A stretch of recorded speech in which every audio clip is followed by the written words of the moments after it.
helping? Hi, welcome to Plaid Lattes. In today's video, I will be making galaxy brownies, which are gluten-free cosmic brownies. If that's something you want to see, then do not adjust your screen. Alright, so in your bowl you have 3/4 cup brown sugar. In the recipe link below, it will say packed brown. I never pack my sugar. And 1/2 cup of white sugar. And then you're going to put in 2 eggs.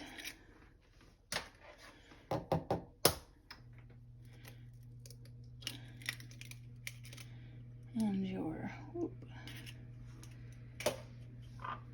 teaspoon of vanilla.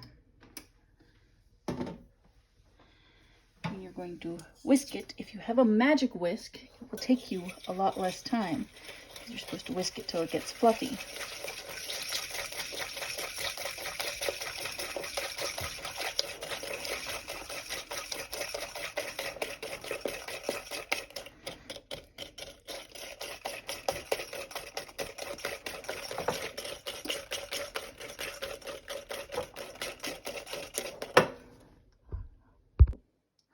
Once it is a little lighter and fluffier, you're going to put in your melted and cooled chocolate and butter. Recipe calls for semi-sweet. I use a dark chocolate because then I find the brownies are more fudgy and not sweet. Also, the original recipe will call for 10 tablespoons of butter. I use 11.5 because these are gluten-free. You always want to add the extra butter to make up for the fact that your gluten-free flour will dry out what you're making.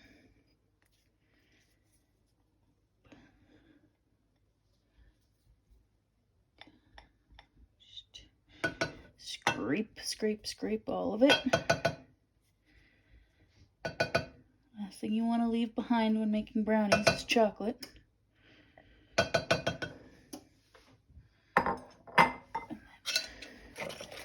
Give that a nice whisk. You want to make sure it's cooled enough that you're not going to get little chunks of egg. Scrambled egg is great. Chocolate scrambled egg is not appealing.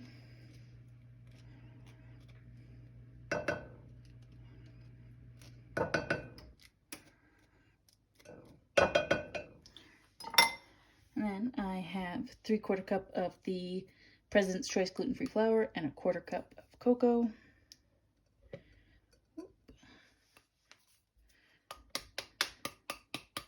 Oh, and I need my 1/2 teaspoon of salt.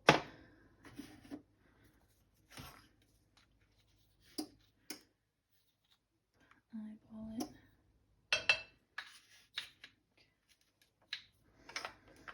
Normally you shouldn't eyeball when you bake, but if you've made it enough times, you know what it looks like. And you're going to take your spatula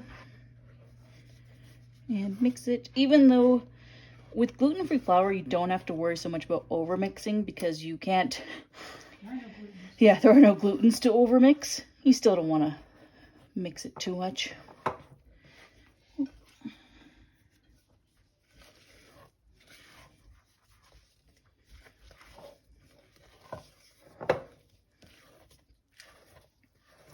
I do find using a spatula with a flat back is always best because then it's easy to scrape down your sides as you go. So you actually get everything in, except for that little bit of cocoa that flew out, but accidents happen. Happy little accident. Alright, and then once you're all mixed up, you put in your pan. It calls for an 8x8. If you have a 9x9, which is what this is, I like that better. It makes them just that little bit thinner. And I use non-stick tin foil instead of parchment paper because I find it just works better. Pour that in.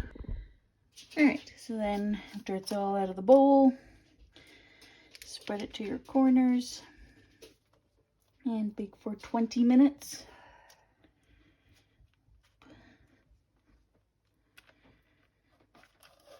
And then after it's baked, you want to let it cool for half an hour before you start your icing. And we will pick back up when it's time to make the icing.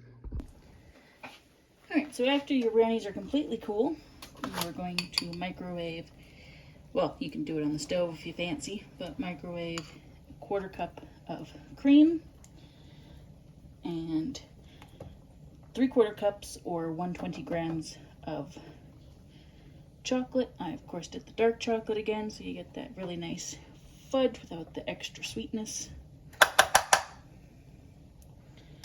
And then if you have an offset spatula to spread, that is the best. If you don't, that's okay. We won't judge you. And you're just going to spread it on. It's not a thick layer, just a nice one.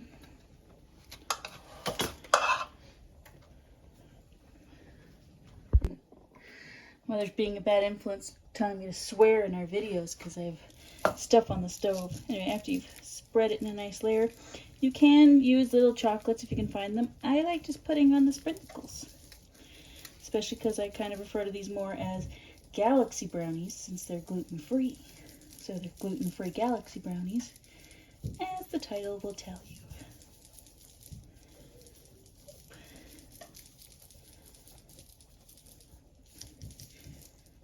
And there you are, nice and pretty. So the actual recipe was filmed about 2 weeks ago. Did I put off filming the beginning and end? Yes. Why? I don't know, because it felt like it.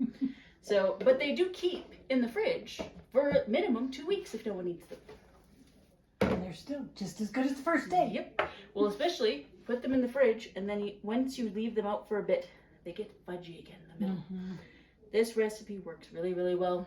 I probably said when I was making it, but just to reiterate, I will link the original recipe down below and put in my substitutions, because otherwise it's just the same recipe. And the substitutions help make it better gluten-free. I do always recommend using dark chocolate in it. Recipes like this will always call for semi-sweet, but then I find a lot of times they're too sweet. Mm-hmm. If you use the dark, you don't have to cut down on the sugar, because if you cut down on the sugar, it will ruin the texture. I learned this many a year ago. So you decrease your sugar in the chocolate, so then you still get that proper brownie consistency. They're great. They're gluten-free. And tasty. Tasty. They freeze well too, because it's a ganache topping, so the icing doesn't just all peel right off. And yeah, till next time, stay caffeinated, stay cozy.